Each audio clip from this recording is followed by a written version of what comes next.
Shalom dan damai sejahtera Bapak Ibu Saudara-saudara yang diberkati Tuhan kita Yesus Kristus. Senang bertemu dengan Anda di dalam membagikan firman Tuhan dan belajar Alkitab lebih dalam untuk mengerti rencana-rencana dan kehendak Tuhan di dalam kehidupan kita. Pertemuan kita masih berbicara tentang deras biblikal. Biblical exegesis dari sudut pandang sejarah Alkitab itu sendiri, berdasarkan figuratif dan tipologikal Alkitab. Dan pertemuan kita untuk saat ini masih seputar perjanjian lama. Tetapi kita sudah tiba di pasal 4 kitab Kejadian. Kejadian pasal 4 ayat 1. Kemudian manusia itu bersetubuh dengan Hawa, istrinya, dan mengandunglah perempuan itu, lalu melahirkan Kain. Maka kata perempuan itu kepada Tuhan, "Aku telah mendapat seorang anak laki-laki dengan pertolongan Tuhan."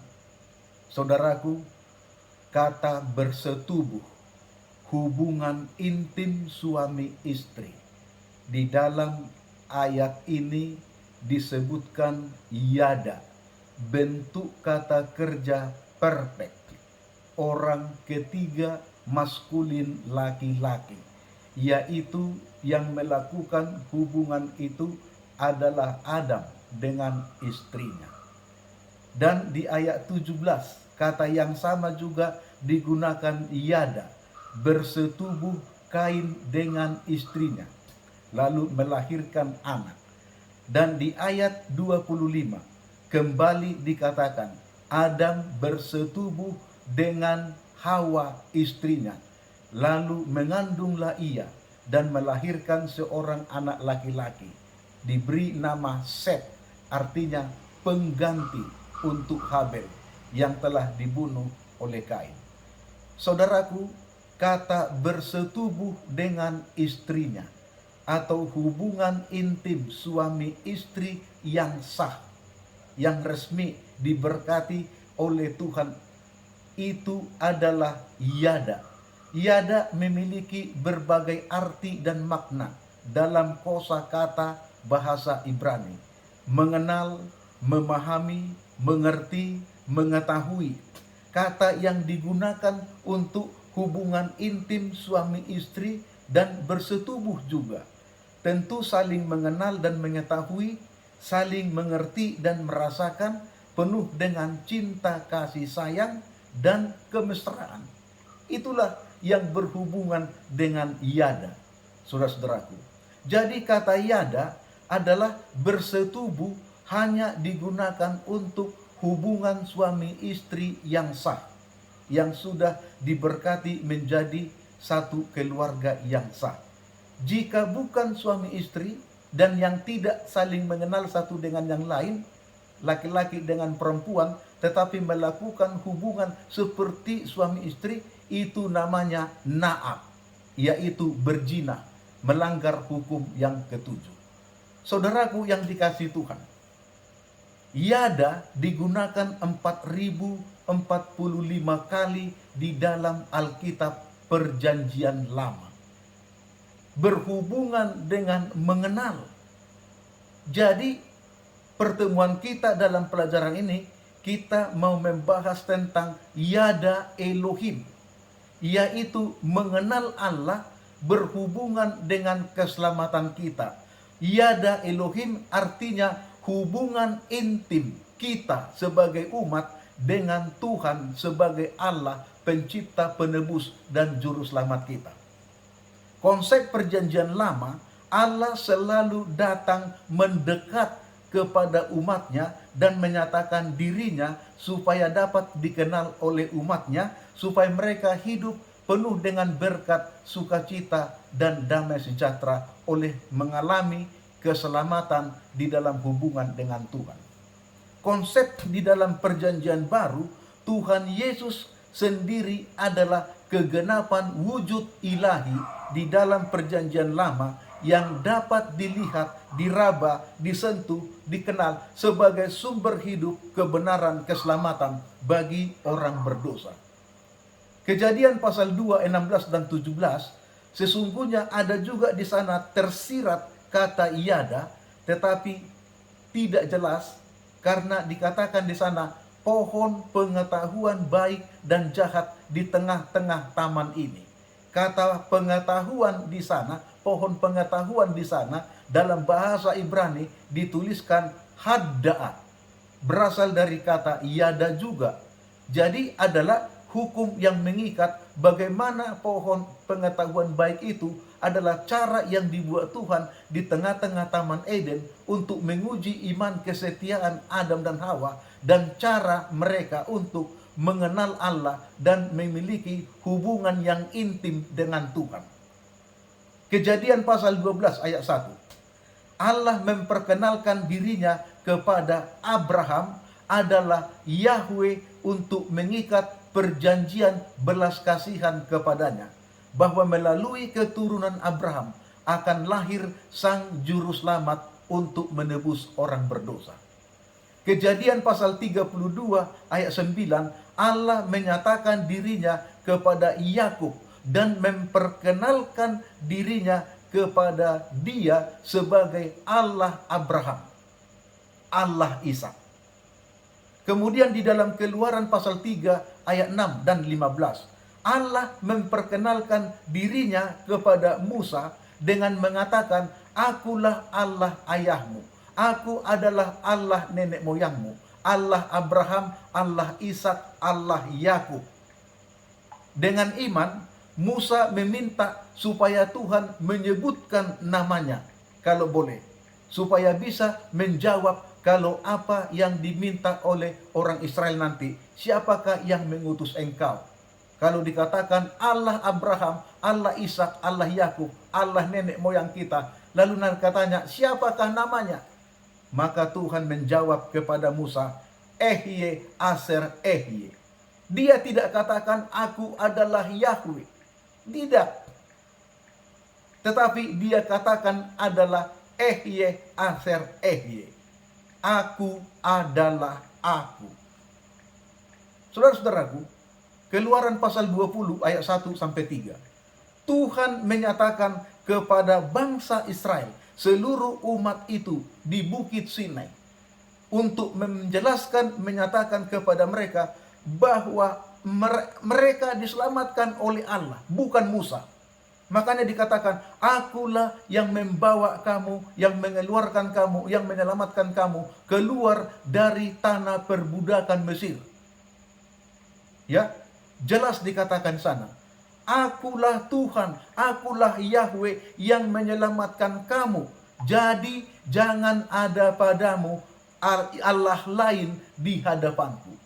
Jadi ketika Tuhan memperkenalkan Allah dalam sejarah bangsa Israel, bahwa akulah Tuhan yang membebaskan, menyelamatkan kamu, mengeluarkan kamu dari perbudakan tanah Mesir, mau membawa kamu ke tanah perjanjian, maka inilah yang harus kamu ikuti sebagai patron, sebagai penuntun, sebagai manual book dari kehidupanmu, supaya kamu tetap berada di dalam hubungan yang intim dengan Tuhan, yang menyatakan karakter Tuhan dalam kehidupan kamu, yaitu diberikan 10 perintah, 10 firman atau hukum Allah. Saudara-saudaraku, Kejadian pasal 42 ayat 8. Yusuf Yada mengenal betul tentang karakter, tabiat, perilaku saudara-saudaranya yang datang ke Mesir. Waktu terjadi panceklik, mereka pindah ke Mesir. Ya. Tetapi saudara-saudara Yakub itu loyada, tidak mengenal bahwa yang di hadapan mereka itu adalah Yusuf yang mereka telah jual menjadi budak kepada kabilah Ismail. Dalam Hosea pasal 4 ayat 6, ini yang paling menyedihkan. Fakta yang dinyatakan Tuhan di dalam sejarah bangsa Israel yang panjang. Umatku binasa karena tidak mengenal Tuhan. Loyada. Umatku binasa karena tidak mengenal Tuhan. Ya, dalam Alkitab terjemahan lama, bahasa Indonesia terjemahan lama, umatku binasa karena kurang pengetahuan, kurang pengenalan akan Allah. Padahal Allah selalu datang mendekat memperkenalkan dirinya kepada umatnya. Jadi dikatakan di sana, Mibali hadaat Adonai.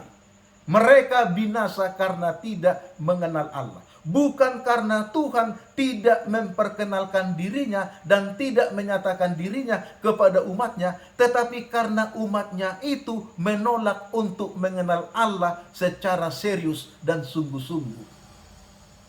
Saudaraku yang dikasihi Tuhan, siapakah Allah yang dikenal oleh bangsa Israel? Dan setiap zaman sejarah, setiap keadaan dalam sejarah orang Israel, umat Tuhan, Allah selalu memperkenalkan dirinya dengan nama yang berbeda-beda. Artinya, Allah mau menyatakan dirinya di dalam sandang, atribut, dan otoritas yang dia miliki untuk dikenal oleh umatnya. Allah yang seperti apakah mereka kenal tentang Allah itu? Kalau di dalam Kejadian 1 ayat 1, Bereshit bara Elohim hasamayim we'et haaret. Jadi di sana diperkenalkan bahwa Allah yang menciptakan langit dan bumi dan segala isinya adalah Elohim. Saudara-saudaraku, yaitu Allah pencipta yang perkasa dan maha kuasa.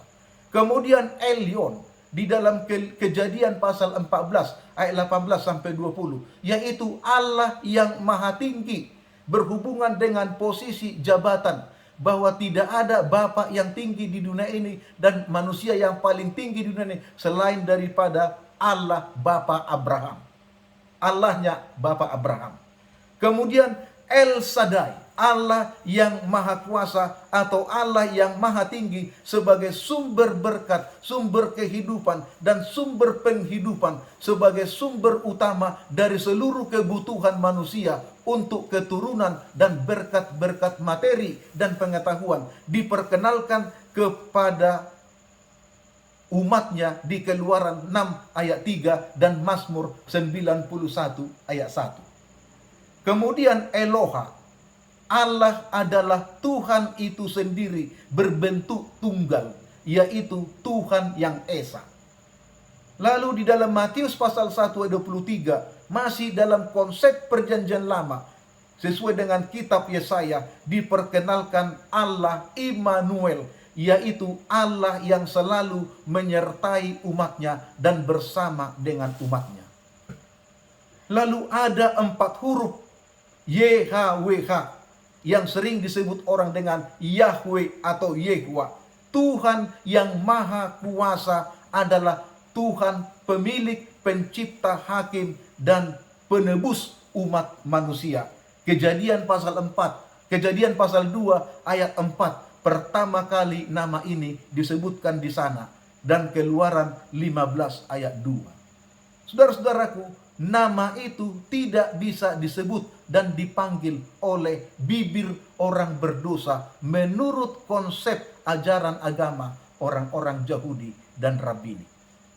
Lalu mereka tukar nama itu, bukan mereka tukar, mereka menyebut nama itu, memanggil nama itu dengan Adonai, saudaraku. Karena nama itu berhubungan dengan tetragrammaton atau kitab kere di dalam konsep bahasa Ibrani dan orang-orang Ibrani, maka dipanggil disebut dengan Adonai. Yesaya 6 ayat 1, Mazmur 35 ayat 23. Kemudian dalam berbagai situasi dan keadaan umat itu, Tuhan muncul dengan atribut dan otoritas yang disandang yang berbeda, sebagai mengatakan bahwa Allah memiliki segala-galanya dalam dirinya untuk kebutuhan umat manusia. Contohnya YHWH Yireh, Yahweh Yireh, disebutkan di dalam Kejadian 22 ayat 8 dan 14 bahwa Tuhan yang menyediakan kebutuhan untuk korban bagi orang berdosa. Kemudian Yahweh Shalom disebutkan sebagai Tuhan sumber damai sejahtera dan keselamatan bagi umat manusia. Hakim-Hakim 6 ayat 24. Yahweh Sama disebutkan sebagai Tuhan Maha Hadir dan selalu eksis, ada berada di tengah-tengah umatnya sepanjang zaman.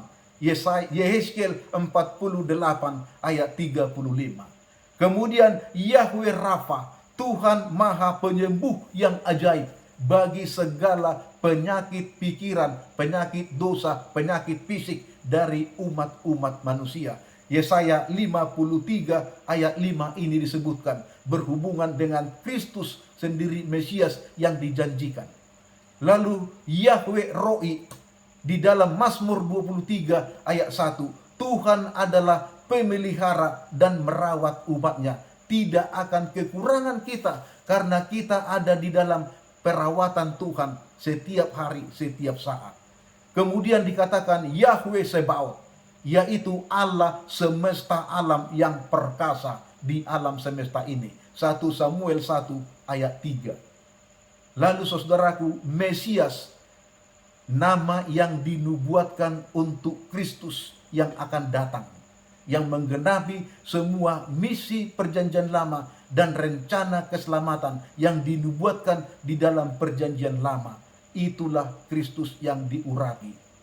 Matius pasal 16 ayat 16. Lalu istilah di dalam perjanjian baru maupun Septuaginta di dalam terjemahan perjanjian lama kepada Perjunani, yaitu Alkitab bahasa Yunani Septuaginta atau LXX, saudaraku, dikatakan sana Kurios. Kurios adalah Yesus Kristus sebagai Tuhan dan Juru Selamat orang berdosa. Pusat dari seluruh Alkitab itu adalah Adonai atau Kurios di dalam perjanjian baru. Saudara-saudaraku, ada satu lagi yang perlu kita tahu untuk mengenal Allah secara dalam, yang berhubungan dengan yada, yaitu hubungan intim kita dengan Tuhan sebagai juru selamat dan penebus kita. Allah pencipta, penguasa alam semesta. Yada Elohim, yaitu Sem Nesama Elohim. Sem Nesama Elohim, yaitu hubungan intim, hubungan erat, hubungan harmonis kita kepada Tuhan sebagai Allah dan pencipta dan penebus kita, bahwa kita menghidupkan karakternya dan kita memiliki karakter Allah di dalam kehidupan kerohanian kita. Saudaraku, inilah yang disebut dengan Sem Nesama Elohim, yaitu mengenal Allah dalam arti hubungan intim dan harmonis dengan Allah. Allah tidak pernah menyakiti hati umatnya, dan kita juga tidak pernah menyakiti hati Allah. Allah dapat dipercaya, maka kita juga harus dapat dipercaya oleh Allah. Inilah artinya yada, yaitu mengenal Allah di dalam arti memiliki hubungan yang intim dengan Tuhan semesta alam sebagai Allah penebus dan juru selamat kita. Saudara-saudaraku yang dikasihi Tuhan, Allah memperkenalkan dirinya, meletakkan dirinya, jati dirinya, otoritasnya, wewenangnya, dan karakternya kepada kita umat-umatnya, supaya kita membangun hubungan yang intim dengan Tuhan. Yada Elohim. Saudaraku, jadi bukan hanya menyebut, memanggil Tuhan, Tuhan, tidak, tetapi melakukan kehendaknya. Matius pasal 7 ayat 21. Artinya bahwa saya benar-benar mengenal Allah, yada Elohim, bahwa saya menurut kehendaknya, memiliki hubungan yang intim dengan Tuhan, dapat dipercaya oleh Tuhan bahwa saya setia di dalam janji-janji kepada Tuhan. Itulah sebabnya Rasul Paulus mengatakan di dalam 2 Timoteus 2 ayat 19. Setiap orang yang mengenal Tuhan, yada Elohim, memiliki hubungan intim dan pengalaman yang erat dengan Tuhan di dalam hubungan rohaninya, harus meninggalkan kejahatan. Jadi setiap orang yang memanggil nama Tuhan, yang menyebut nama Tuhan di dalam penyembahan, di dalam doa, di dalam ibadah, dalam puji-pujian, atau dalam apa saja yang berhubungan dengan Tuhan, dengan menyebut, memanggil Tuhan, artinya dia benar-benar mengenal Tuhan, harus meninggalkan kejahatan dan dosa-dosa. Jadi kalau kita memanggil dan menyebut nama Tuhan, tapi masih melakukan dosa, tidak dapat dipercaya, tidak setia, melanggar, berarti kita belum memiliki hubungan yang intim dengan Kristus. Kita masih menyakiti hati Tuhan. Saudaraku, inilah konsep Kejadian pasal 4 ayat 1, yada Elohim. Memiliki hubungan yang intim dengan Tuhan. Marilah kita belajar lebih banyak, memiliki pengalaman yang terus-menerus kontinu dengan Tuhan. Hubungan kita tidak pernah terputus, tetapi terjalin semakin erat dan akrab. Itulah yang disebut dengan yada Elohim. Mengenal Allah di dalam arti memiliki hubungan yang intim dan harmonis dengan Tuhan sebagai pencipta, penebus, dan juru selamat kita. Kiranya pelajaran ini bermanfaat bagi kita dan menjadi berkat bagi Bapak, Ibu, Saudara sekalian. Lalu kita digunakan Tuhan juga menjadi saluran-saluran berkat bagi orang lain. Terima kasih, Tuhan Yesus memberkati kita. Amin.